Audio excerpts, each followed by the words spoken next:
Hello, and welcome to another episode of Boundless Body Radio. I'm your host, Casey Ruff, and today we're releasing a bonus episode. This is my recent appearance on the About Podcasting podcast, hosted by my really good friend, Barry Luijbregts. And apologies to Barry, I still have not learned Dutch, so I'm really not very good at pronouncing your name. So I apologize, I'm just going to call you Barry from here on out. This episode was titled Releasing 3 Episodes Per Week with Casey Ruff from Boundless Body Radio, very apt name to the title. This was released on May 8th, 2024. You may remember Barry, we actually did a podcast trade where we hosted him on Boundless Body Radio on episode 377, and he hosted me on his amazing podcast. He's no longer doing it's inactive, but you can still find it. I highly recommend it, called the Improving Barry Podcast. We actually re-released that one as well on episode 379. I know this topic might not be relevant to many of you who follow our normal content. We are talking about podcasting and kind of more of the nuts and bolts of what goes into it. Although I do know a lot of you are content creators out there or have been curious and have asked us in the past about what it takes to start a podcast. So again, if this is not relevant to you, don't feel like you need to tune into this one. If you find it interesting, as always, just let us know. I think it's really cool. We also have the other podcast that I did that I started back in 2021 called the How to Make a Podcast, which I'm still very proud of. So if you do want more information, you can look that up. And now, without further ado, enjoy my appearance on the About Podcasting podcast with Barry.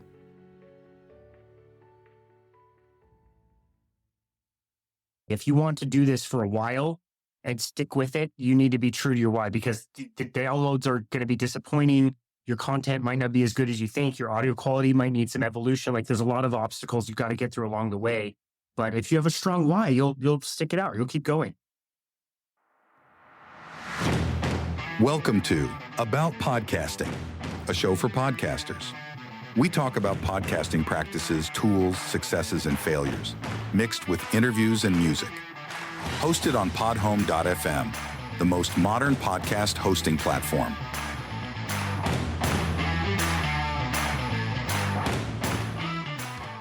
Welcome to another episode of About Podcasting. And this week, I'm talking with Casey Ruff of Boundless Body Radio. Boundless Body is a podcast about health and wellness and talks about things like the carnivore diet, how to actually become healthy, and interviews lots and lots of doctors and experts in the field of health. It's really worth the listen. Casey's been doing this for several years and is very successful at it, as he does 3 episodes a week, which is really cool. So this is definitely worth a listen if you want to learn how somebody can keep that up for years. You can find the podcast if you look for Boundless Body Radio in your podcast apps. And you can also go to myboundlessbody.com, which you can also find in the show notes. Now, without further ado, here is Casey. So perhaps you can tell people, why do you podcast? Why do you do it? Yeah, great question. So, I was working for a large corporate gym as a personal trainer before the pandemic. My wife was working for the same company. During the pandemic, we were placed on unemployment and had to sort out what we were going to do coming out of the pandemic. We had kind of lost a lot of our clients. And as a personal trainer, you're 100% commission. And so financially, business-wise, it wasn't that viable to end up going back to the company that we were working for. So we ended up starting our own company. Boundless Body was started in July of 2020, right in the middle of the pandemic, where we just continued doing personal training and nutrition coaching and Pilates and tissue work and all the same stuff that we were doing before, but just my wife and I with our own small business.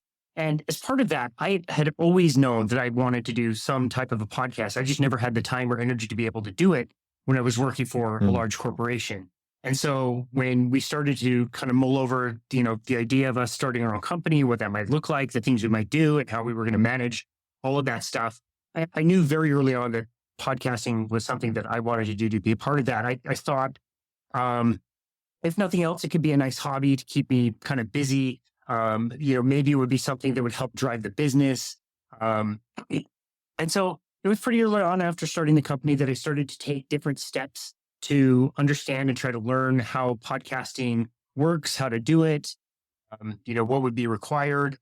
There was a lot of resistance that I had to getting started. I think about all the podcasts that I had listened to that point, And there were so many really great podcasts already out there, and they had great messages and they had great guests. And I didn't understand what I could possibly contribute to the space, because people had been doing it and been doing it very well for quite some time before, I ever intended to start. And I knew that, starting, I wouldn't have any listeners or whatever. But, after a few months of resisting and trying to learn and figure things out, it was just step after step. And we finally pushed record on our very first episode, which I listen back now, and obviously is very cringy to listen back to our first recording, but it was just my wife and I talking back and forth. And, we just kind of learned that you had to start somewhere, and it's a process, and understanding that your first episodes are not going to be perfect, but you just continue to grow and learn and change and refine the process. And now we're at a point where we're getting decent downloads. We've got so many episodes and have hosted so many different people. It's been a wonderful journey. But that was kind of the start of things, is really just understanding that podcasting was something special to me, to be able to learn, the art of doing podcasting and having conversations with people and wanting to share that with people, and just following that out to where we are today. But that was my original kind of reason for doing it, if nothing else, to kind of get back to a medium that I was, it was so instrumental in learning the things that I was interested in at the time. Yeah. And has that why evolved over time? Because you're now many hundreds of episodes later. Do you still do it for those reasons or other reasons now? Great question. Yes, I still do it for the same reasons. Definitely things have come up over time where, I've toyed around with different monetization ideas and things like that. But at the end of the day, I feel really passionate about the things that we talked about. And my why is to try to share our message around. And yes, it's nice marketing. And yes, it's gotten us a few clients and people reaching out because we built a bit of a following. But that's all kind of a bonus to me. And I just had decided pretty early on, despite whether we ever monetized or not, that it would be something that I would gladly pay for and invest the time and money and whatever it took to continue doing it. And so it's a real passion project and something that I'm really proud of. Yeah, and I think that is extremely important. So if I gauge it correctly, you never really do like a native ad for your small business. It's always just the topic with the guest. It's an expert, a doctor or something, about something that you are interested in and you are interested in learning about and spreading the message to other people about. And then the rest is just something that rolls out of that. Maybe somebody looks in the show notes and clicks on a link or something, but that is never the goal, I think, for you, right? That's correct. It's nice if it happens. And what I've done over the years is I've created a call to action that I put at the end of every episode, and every few months I redo it. Just to kind of re-record again, just a simple call to action where I'll say, thank you for listening. If you'd like to schedule a free consultation, go to this website. You can follow us on these channels. Here's our YouTube. And I feel like that's been somewhat successful. And again, just getting consultations with people. But we're fortunate that our business is good enough, like kind of around here, that we're not reliant on the podcast to be driving revenue and numbers. I do get a little bit concerned when some people say they're starting a podcast and that is their reason why, is because they want lots of downloads and thus lots of money and advertising resources. And I try to help people kind of reset their expectations of saying, like, it takes a tremendous amount of work. And unless you have, been doing this for a very long time, or, you've got some financial backing, that's going to be very difficult. I think people fail to realize, like, when people think of people like Joe Rogan being successful at podcasting, he had done like 1,000 episodes before anybody even really knew what he was doing. And then it grew from there. Like, that's a lot of work to finally get to where he is today, but that's quite the process.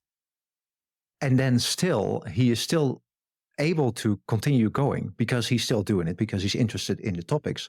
If he wasn't interested in these topics, he would have nothing to say or nothing to talk about with these guests, I think. So he would pod fade or stop, I guess. So it's the same thing, even though he gets a big bag of money. It's the same drive, I think. And everybody should think about that instead of, I want to promote my business, or I want to make money, I want to attract sponsors. I don't think that's sustainable, not for the long term, not if you want to be able to do it for years. Yeah, I agree with you. We at one point did a second podcast called the How to Make a Podcast. As you'll remember, you were one of our guests on that show, which was a very fun conversation. And one of the primary things that we talked about in the beginning of that show is the same thing that we're talking about here, is really identifying your why and staying true to that over time. I think it's really important for, like you said, that longevity. If you want to do this for a while and stick with it, you need to be true to your why, because the downloads are going to be disappointing. Your content might not be as good as you think. Your audio quality might need some evolution. Like, there's a lot of obstacles you've got to get through along the way. But if you have a strong why, you'll stick it out. You'll keep going. Yeah. And so what I always found very difficult with my Improving Barry podcast is getting enough interviews. So what you also do, you interview people, you talk to experts in the field of health and wellness, a lot of them. How do you do it? How do you keep them coming to your podcast? How do you keep guests on? That's a great question. So I'll answer the question by illustrating a point of something that happened recently. I'm sure you saw on social media, the American Diabetes Association came out with their, I think it was their head dietitian, and described how to like split up a plate and recommended that basically like 3/4 of a plate for diabetics should be carbohydrate driven. Yeah. I mean, you're laughing, like we're laughing at all. It's ridiculous information, right? Yeah. And so there was this crazy backlash on Twitter, especially, which I was super proud of, that so many people were backlashing against this. I mean, this post got millions of views, but only something like 100 likes, and they had to turn off the comments on it eventually. And somebody was talking to me who had just started a podcast, and we were talking about this post and how ridiculous it was. And they were one of the people that posted a rebuttal and showed before and after pictures and said like, no, absolutely, this is the worst thing you can do. And I made the comment like, well, basically, I have just populated an entire roster of people that I can interview just from the people that replied to this post. Like, you can just go and click on all these names, and all of them have amazing stories. I could click on any one of them, whether I'd heard from them or not. And this person, again, they were new to podcasting, but they were like, I didn't even think about that. Like, I guess that's why you've been doing podcasts for longer. And I said, well, maybe not, but you can always just be looking out for people. And I don't have a formula. I don't have a set way that I do things. If I find somebody interesting and, I feel like somebody's got an interesting story to tell, whether they are very well known or not very well known, I will reach out to them in any particular way that I can, whether that's a Twitter message, a next message, whatever, whether that's Instagram, whether that's finding somebody's email address, whether that's through another contact. I'll just try to find a way to contact these people. And I think another part of it is I noticed there's a great difference in the way that you ask somebody whether they want to be on your show. It's very similar to the way that people approach like a job interview. Like, if you go to a job interview and you just talk about you and yourself and all the things that you've done and your accomplishments, you're going to be less likely to get hired versus somebody that says, hey, I've looked at your company. I've seen you guys are really good at all of these things. You might have a gap in these other places. Well, I can help you achieve your goals in this certain way. You're talking in a way that's a lot different. And I think when we're trying to invite our podcast guests, oftentimes we're selfishly thinking about landing this person on our show so that we can get more popularity, when really we should be saying, hey, I love your work. I love specifically what you did with X, Y, and Z. I've been following this for a while. You have an amazing story. Would you have time to come on my show? And I think that elicits a much better response than, just assuming that everybody wants to be hosted on your show all the time without you putting in the work to know what they've done and without making them feel special. Yeah, so be humble and respectful, of course, for them. Yeah, and exactly. Be very complimentary, that kind of thing. Yeah. And then tooling wise, how do you actually invite the guest? So, because they might be in different time zones, might be difficult to, set a date and time. Do you use a tool for that, like Calendly or something like that? In the beginning, it was about 30 email exchanges back and forth and checking all the different time zone calculators and trying to make the calculations myself, which is actually absolutely ridiculous. Somebody introduced me to Calendly. I set up a link. It was hands down one of the very best software things that I have used as far as scheduling appointments for something like this. I've seen other competitors pop up, and I'm kind of excited to vet out other people to see if maybe there's some cost savings there for the same amount of features. But I have to say, I'm very, very happy with Calendly. I can send a link. I can set my parameters. I make sure that I don't do more than one podcast interview a day, so I can, make sure my research is good. I'm really focused on that one interview. People can book out as much as I allow them to, whether that's 3 months or 3 years or however long they want. And that has been by far the easiest way because it just pops up right in their time zone. It populates in their calendars very easily. It's been a great integration tool for sure. Yeah, I like that as well. I've recently started using cal.com, which is kind of similar, right? It does the same thing. But it works very well. And I'm thinking about integrating that into Podhome as well, because that's an open source thing that we can then start using there, which would be great because then everything is in the same place, right? I want to have as much tools in the same place, in the same style, so that you don't have to leave your app. Yep, I love that. And then talking more about tooling, you host with Buzzsprout, right? Yeah, Buzzsprout is my host. I found them really early and felt like the pricing was fair for the kind of structure that I wanted. I've used other hosts in the past. So for example, Buzzsprout charges me per hour to do my show. And Boundless Body Radio, again, is my passion project. We do 3 episodes a week that are typically an hour. So I'm pretty much every month, I'm maxing out my hourly kind of allocation and paying for additional hours. I'm okay with that. The second podcast I told you about that I started later on, that was really just purely a hobby. I thought it would be really fun to talk to other podcasters. Yeah. That was never a priority or anything that I thought would drive, business in any way. So I actually did a different host to host that. I found somebody who hosted for free. And so I used Acast to be able to do that. And it was definitely far less user-friendly. They were much more focused on helping you get ads and monetize and that kind of thing. But it was sufficient and it was free enough for me to figure it out and just post that was 2 episodes a month there. So understand there's lots of different tools and every, kind of host company does things a little bit differently. And so you can kind of look around and see which one fits your needs the best. Yeah, definitely. And so with Buzzsprout, what is your workflow kind of when you do an episode? Because I can imagine that you want to spend the least amount of time that you can, especially if you're doing 3 episodes a week.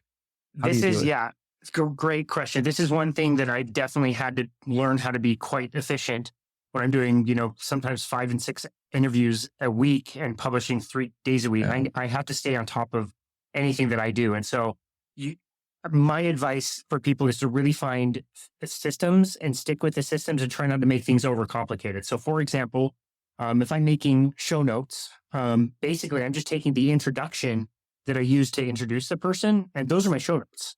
I can add additional tags and add things to that, but all I'm doing is taking my introduction, which is about a page long. You can see just a normal 8 by 11 kind of page full of words. I'll read that out for that person's introduction. Then I just copy and paste that into Buzzsprout, add some paragraphs and that type of a thing. And my show notes are essentially done after I'm done with all the tagging of all that stuff. So that only takes a few minutes. One thing I really like about Buzzsprout is they allow me to make what's called a visual soundbite. So that I use for social media, where they make different sizes of a soundbite that I use. And that takes me back to another time-saving thing that I think a lot of podcasters miss when they first get started. You get really frustrated by it, and then hopefully they learn this over time. But when I'm doing an interview and I'm in the middle of this interview, I know that I don't want to spend an hour of my time after the interview to go back and then edit everything all over again. So I have a pen in my hand, I've got my paper right next to me, and I'm time stamping everything as I'm going. So I have 2 columns, and one is for edits, all the edits I need to go make, and one is for where I think I might go back to create that visual soundbite. And so just before doing this interview, I had another interview with Dr. Jen Unwin, who I believe you know as well. And, if there's any, coughing, or there's something egregious, a dog runs by, or there's, siren out back, or she needs to take a break, I'll make an edit. I'll make a note for the edits. And then if she starts getting into something that I feel like is maybe 15 to 30 seconds long, that is really amazing, and she's getting really excited, I'll make another timestamp note for that. So now when I go to make my edits, I know exactly where to go. I can just edit out really clean. That only takes me a few minutes, and I'm done with that part of it. I don't have to listen to the entire episode all over again because I'm taking notes while I'm going, and that saves me a lot of time as far as that goes. That is really clever. Do you use, what kind of online recording tool do you use when you're talking to people remotely? So I use Zoom. I really want to branch out and investigate other hosting software, including the one you're involved with, because I find it quite interesting and the different features that are all involved. I have a few challenges with my recordings and the area of my house that I record at that makes a few things a little bit prohibitive of using certain things. And so for example, if I were to set up my computer at this part of the house, I'm the furthest away from the Wi-Fi. And so my connection can be a little bit dodgy. So I get the best recordings for video and audio when I record directly to my phone rather than record to my laptop that needs to connect to the network and to the Wi-Fi. And so that's kind of a limitation where I have to turn off my Wi-Fi and just run my cell phone on the network. If the network isn't performing well or something's going on, that can be a limiting factor. Zoom tends to be one that does well with lower bandwidths. And so for me and the quality that I need and ease of use, that's been a really good one. And also seeing as how it's, 2024 and most everybody at this point has used Zoom extensively for at least 4 years.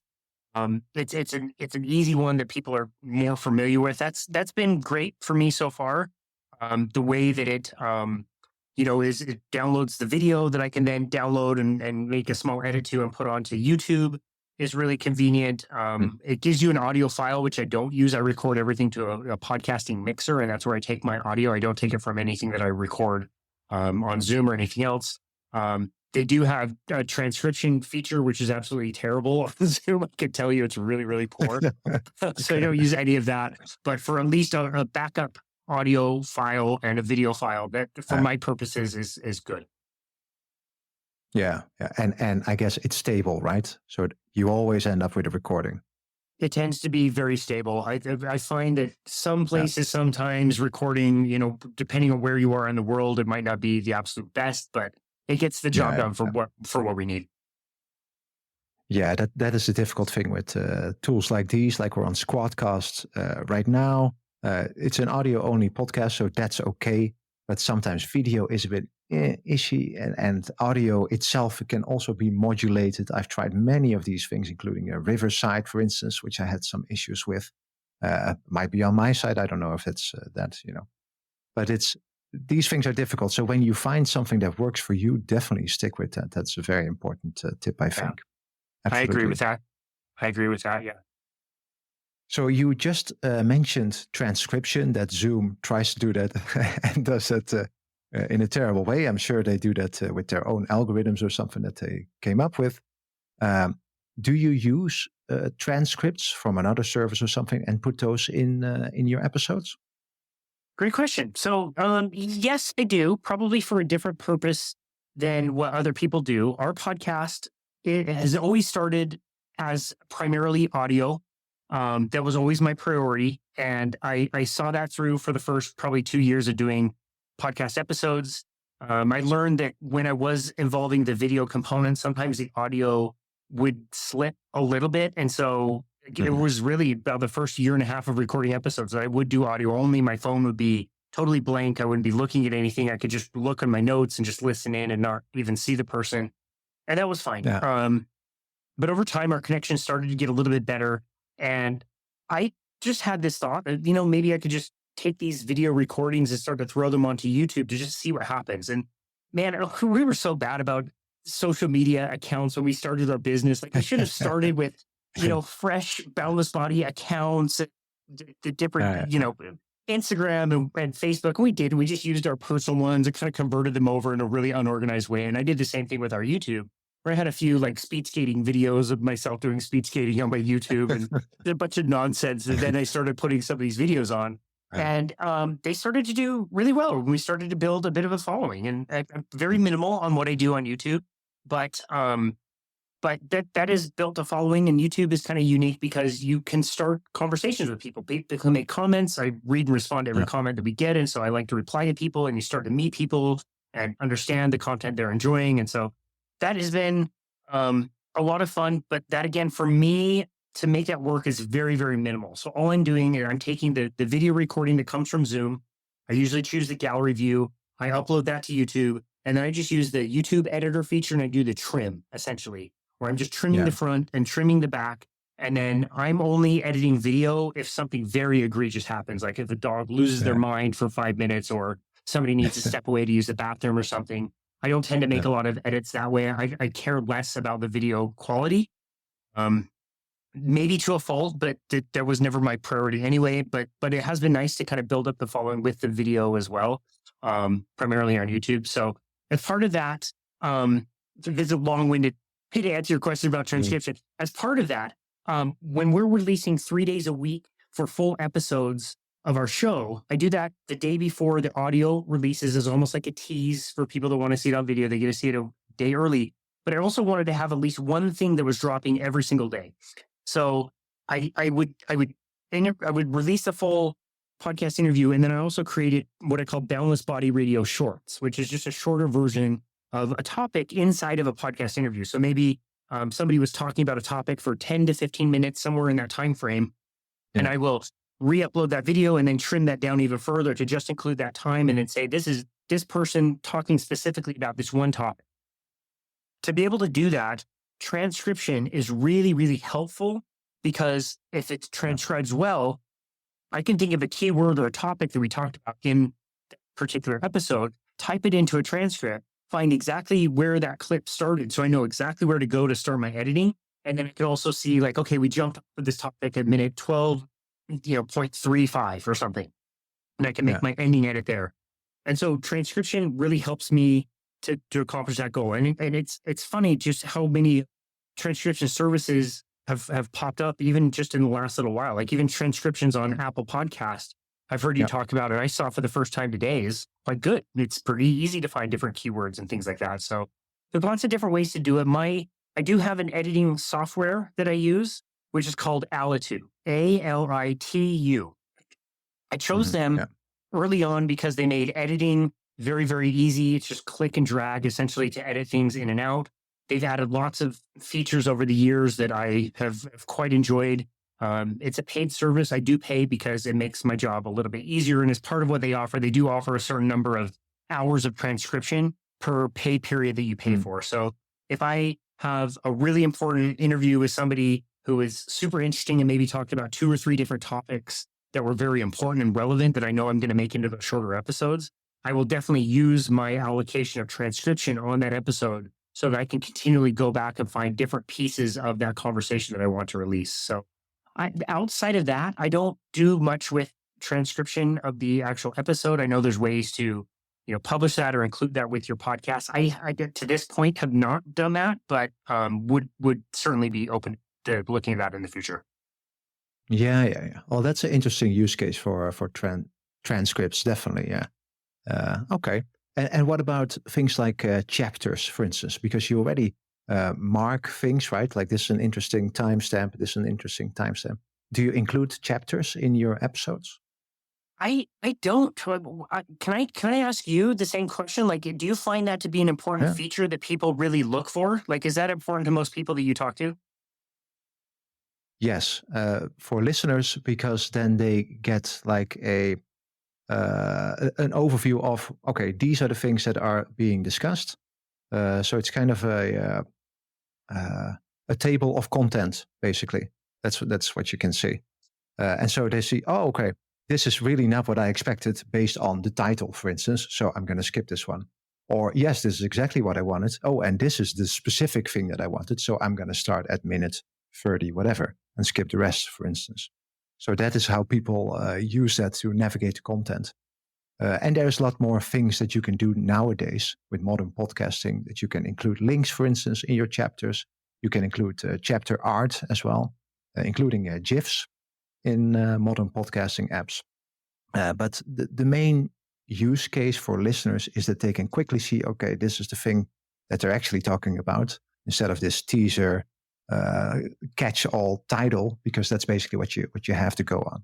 So yes, people do use that. Yeah, definitely. Excellent. Okay. Yeah. That's something I'm going to have to look into more. There was a period of time where Buzzsprout still offers this, but I decided to pay for it just to check it out, where they had additional AI features that would come on with preparing my episodes. And so they would be things like they would suggest 5 different titles based on the conversation. They would have a transcription of everything. They would come up with chapter titles. They might come up with all your tag words. Like there was a lot that was included with that. It would write all your show notes for you. And you would have to clean things up for sure. Like it wasn't ready like out of the box, but did a really good job of writing things out and including chapters. So in that period of time, I was using them. I didn't notice whether that was making a significant difference to the listener population or not.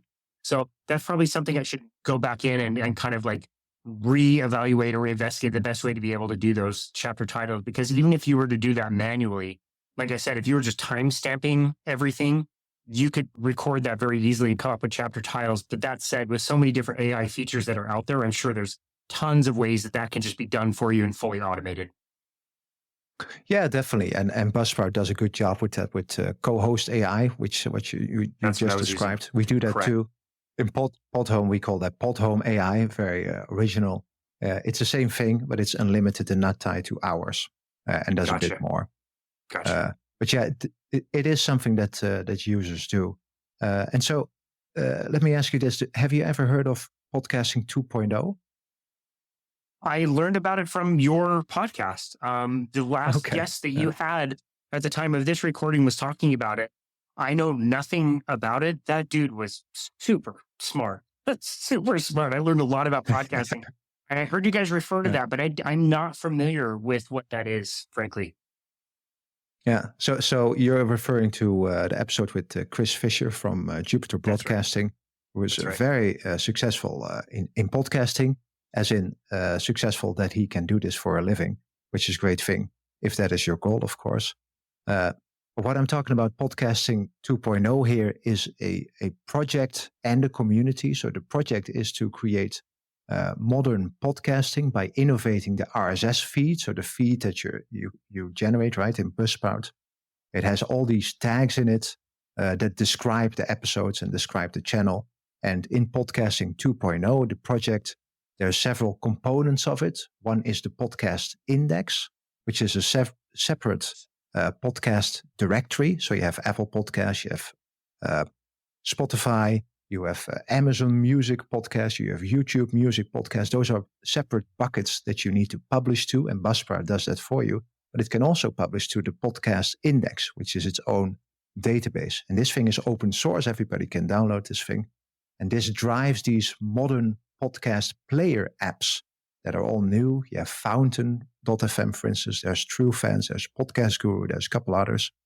And these things are very modern, and they support things like transcripts, chapters, sound bites, which are clips.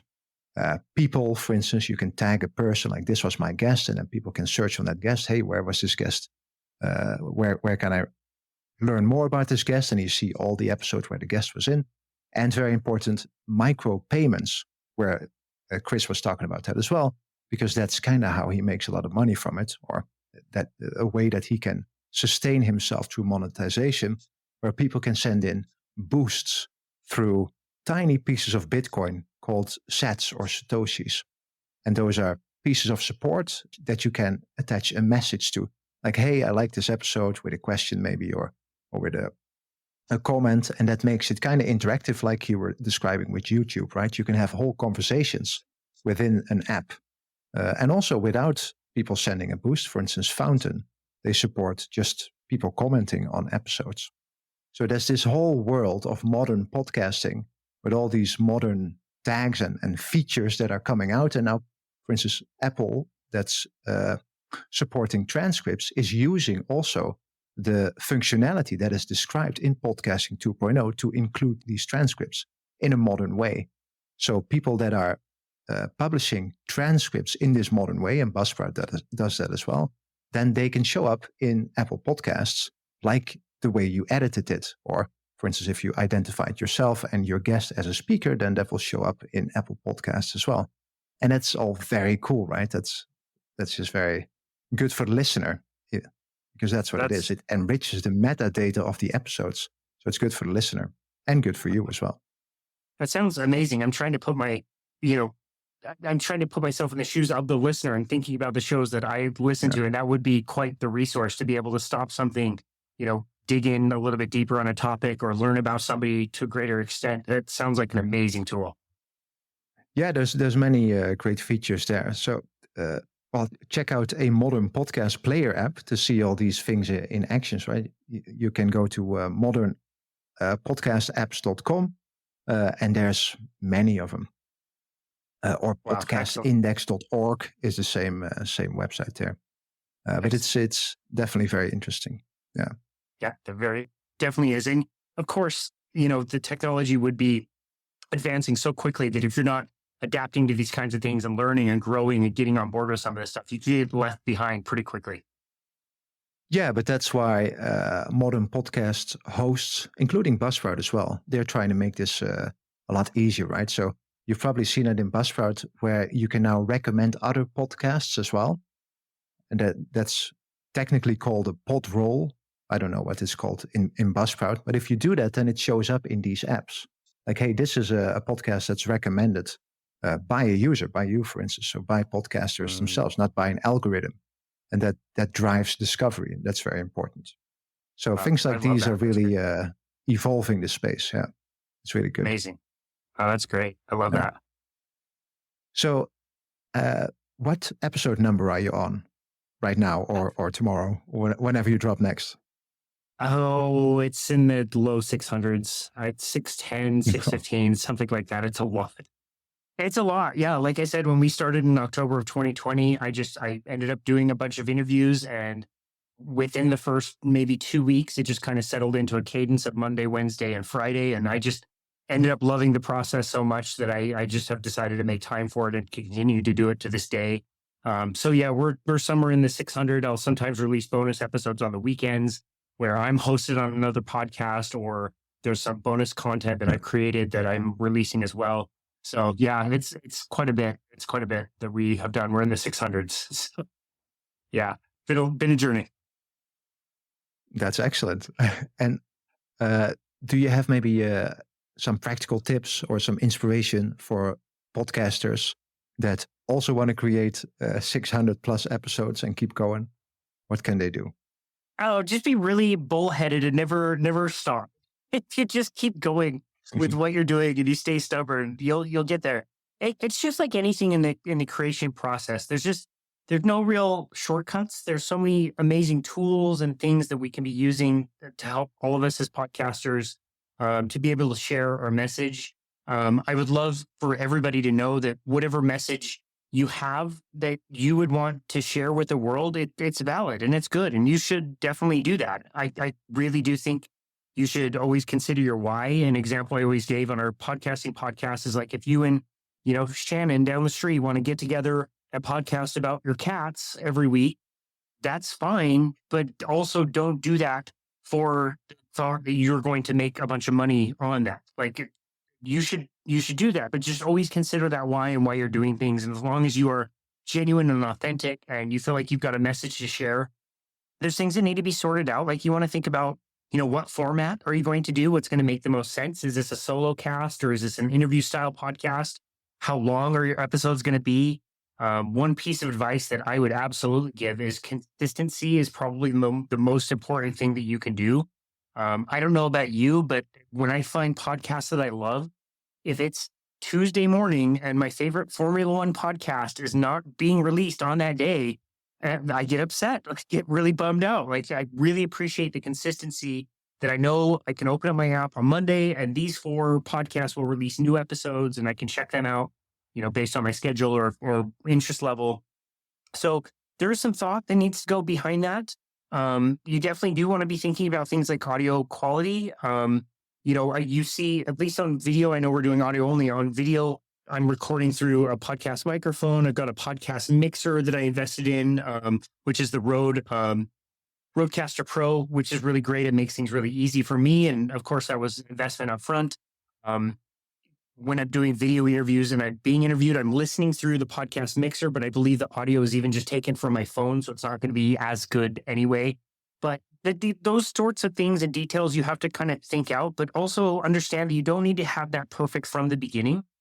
You can learn as you go. The important thing is that you go. You start. You recorded an episode, you put it out there, and then you just keep going and you keep going and just understand the more that you're doing that, the more you'll refine the process. Another piece of advice that I would give to people, as painful as this may be, it's terribly painful for me because I don't really love my own voice. I would listen back to every episode that you ever record. like I said, when I'm doing my editing, I'm not listening to the whole episode. I'm getting my editing done. I want to get it done the very day that I did my interview so I can send it to my guest with all the materials and have all of that done and scheduled and ready to go. So I don't need to think about it. But every day, every Monday, Wednesday, Friday, when our podcast comes out, it's the first one that I listen to. And I'm trying to think, what could I have done better? How could I have phrased a question a little bit differently? What kinds of something that I really appreciated about you and the Approving Berry podcast. You did so much research into people that you would ask very unique questions that would elicit really interesting answers from people. And I learned early on, I hosted somebody who was really big in our space, and I got off the phone with him and got off our interview and realized that I had asked him the same questions that he'd already answered in every podcast he's ever been on anyway. So I didn't create anything unique or special with this person. And to this day, I haven't been able to get him back on, whether that's just scheduling or whatever. He's been too busy to come back on. And so that's always been a lesson for me to like really try to put myself in my, my listener's shoes or my guest shoes and try to unlock something that is a little bit deeper or more profound than somebody has ever gone. Again, it was something I really appreciated about your podcast. You did really, really well. If you're doing those things, I believe that will forgive a lot of sins as far as like audio quality goes. It's important and you need to focus on it, but I think content is king. And whether you're doing that with subpar, audio equipment in the beginning, I think it's okay. You need to refine that and get better at that. But those are some tips and tricks I would just give to somebody. And yeah, more than anything, being consistent, doing the good research, trying to ask unique questions and making your show kind of stand out. And eventually the cream rises for sure. And so if you're doing good work, people will find it. Yeah, excellent. Okay. And where can people go to find out more about you and your podcast? Yeah. So the easiest place to go is our website, which is myboundlessbody.com. On the website, they can click on podcasts and that will take them right to our directory feed. Everything just populates automatically. Of course, with Buzzsprout, they do populate to all the different platforms and directories. And so you can really go to pretty much whatever directory you get your podcast and search Boundless Body Radio, which is the name of our podcast. It should pop right up. Always love any feedback. Anybody can book a free consultation with us on our website. But for the podcasting stuff, they can go there and click on the podcasting tab or just search it anywhere podcasts are found. And we should be able to pop up. We're also Boundless Body LLC, I believe, on YouTube. If you want to watch the interviews versus just listen to them, you have that option as well, or to find the shorter episodes. But yeah, the website's the best place to find us. And again, that's myboundlessbody.com. Excellent. And I'll put all that in the show notes so that people can find that as well. Thank you very much for talking to me today. Always a pleasure, Barry. Thank you for catching up. Thanks for tuning into the show. For more episodes, go to aboutpodcasting.show. And remember to host your podcast on podhome.fm, the most modern podcast hosting platform.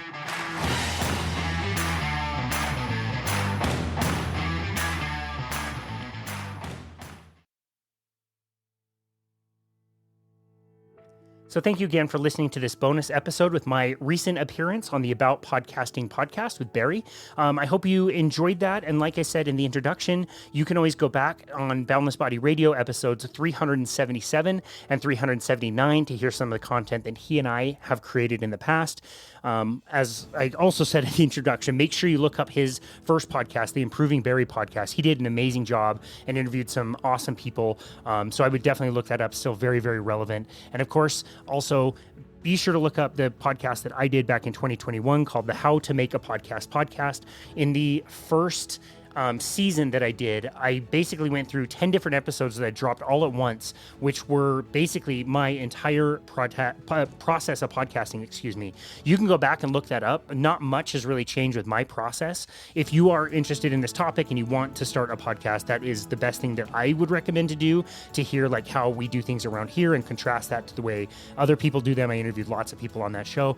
And as always, if this is a topic that you are interested in, we still have that 30-minute complimentary spot that anybody can book. I've had several people reach out and take me up on that offer, not necessarily to talk about health or fitness, but actually to talk about content creation or starting their own podcast. I had lots of help from some of my amazing friends when I was getting started, and I always want to pay that forward to you. If this is something that you are interested in, you can go to our website at myboundlessbody.com and click the button that says book now to book a complimentary 30-minute session. Again, we can talk about health and fitness and that kind of thing, but we can also use that time to talk about podcasting. I'm more than happy to answer any of your questions if you have them. But for now, thank you as always so very much for listening to Boundless Body Radio.